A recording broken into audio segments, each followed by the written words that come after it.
वो दरअसल CIA और US के डीप स्टेट के पिट्ठू हैं, जिनको बाइडेन सरकार ने बिठाया था शेख हसीना का तख्ता पलट करके।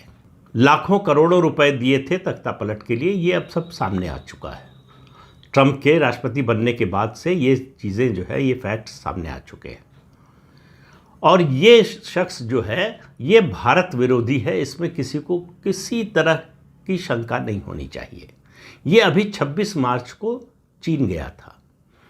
26 मार्च को बांग्लादेश अपना स्वतंत्रता दिवस मनाता है। उसी दिन ये चीन गया 4 दिन की यात्रा पर। और वहाँ कहा क्या? वहाँ कहा कि आप आइए और बांग्लादेश को अपना मैन्युफैक्चरिंग हब बनाइए, यहाँ निर्माण कीजिए, चीन ले जाइए, दुनिया भर में भेजिए, कोई समस्या नहीं है। कहा कि भूटान और नेपाल के पास असीमित हाइड्रो पावर है, वो हम आपके लिए लाएंगे। अब आप देखिए, इस आदमी की बुद्धि पर तरस आना चाहिए। ये बिजली भारत से ले रहा है। अडानी का झारखंड में जो प्लांट लगा है वहाँ से बिजली जाती है।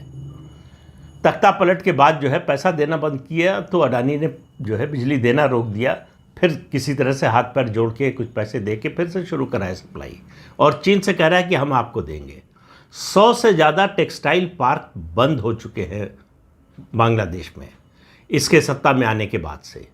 और इसकी बातें सुन लीजिए।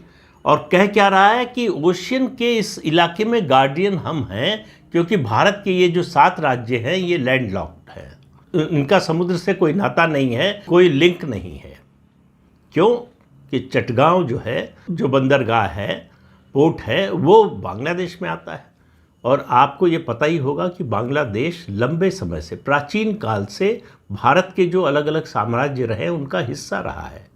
चाहे वो गुप्त वंश हो या मौर्य वंश हो, उस दौरान बांग्लादेश आज का जो है ये भारत का हिस्सा रहा है। अब जो बात कह रहा है ये यूनुस, उसको समझने की कोशिश कीजिए। उसको मालूम है कि भारत चीन के संबंध कितने खराब हैं, कैसे हैं। तो वो चीन को बांग्लादेश में न्योता दे रहा है निवेश के लिए, निवेश के बहाने भारत के लिए समस्या पैदा करने के लिए। अब भारत की नेवी इतनी मजबूत हो चुकी है कि जब चाहे वो, चाहे कराची का पोर्ट हो और चाहे फिर चटगांव का पोर्ट हो, उसको ब्लॉक कर सकती है। लेकिन बात उसी से बनने वाली नहीं है।